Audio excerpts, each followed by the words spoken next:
Alert forecast.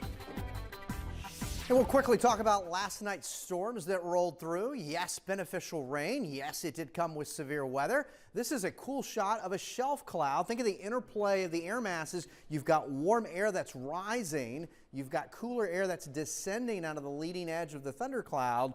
And again, you get that wedge effect or shelf, and that's a great shot from Ed Scott there in Rochelle. Of course, those storms did indeed do some damage with damaging wind gusts, and that was the primary threat that we highlighted the last several days with regards to Wednesday night storms. There's the shot from Jim Hawthorne there in orange on Brick Church Road. And you can see some of the wind damage reports across the region: Augusta, Rockingham, Albemarle, Greene, Madison, Orange, and Culpeper counties. Some locations picked up a solid inch, a little more. In some areas, they even exceeded 2 inches, especially as you go south and east to Charlottesville, out through western Louisa, portions of Orange County. So that was beneficial, but it's been nearly 3 weeks without any appreciable rain. This is no surprise that moderate drought conditions have expanded across a larger area of the Commonwealth. As a matter of fact, nearly 90% now of the state is under a drought status. Made it up to 88, which is the current reading at the airport. The dew points have lowered a bit, and that's some good news. It'll be a little more comfortable tonight.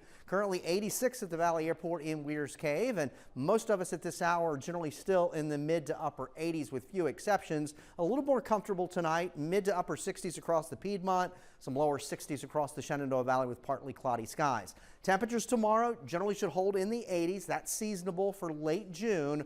And then things will reload as we roll into the last weekend of June. We're back in the 90s, the humidity on the rise as well. I think our coverage of any storms on Saturday is pretty isolated. Different story on Sunday, which could play out very similar to what we experienced last night. Temperatures will climb at least into the mid-90s. We get into the afternoon and evening hours, there will be more storms. The front that comes through Sunday night into Monday will usher in a little more refreshing air mass to start the first couple days of July. High pressure is building down from the Great Lakes. This is the front that came through late last night, early this morning. Most of the storms today have been across the Carolinas, back across the southeast. Matter of fact, this front's going to start to bow back north for the weekend. And meanwhile, severe weather out across the northern plain states and out across the front range of the Rockies. That'll be the next weather system pushing east as we roll into the second half of the weekend. But temperatures have lowered a bit for most locations and a little more comfortable, a little break in the action from the higher humidity. So temperatures in the morning will start in the 60s. We'll have a seasonable afternoon with temperatures pretty much in the mid to upper 80s. Because our winds will be easterly late tomorrow night, there may be a few showers that develop on the eastern facing slopes of the Blue Ridge.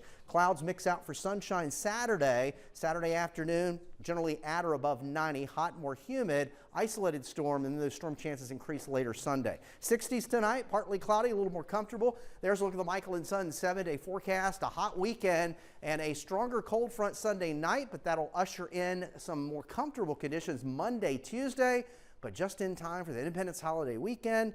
We'll see those temperatures soar and more storm chances. All right, Eric, thank you. Thank you so much. Well, Charlotte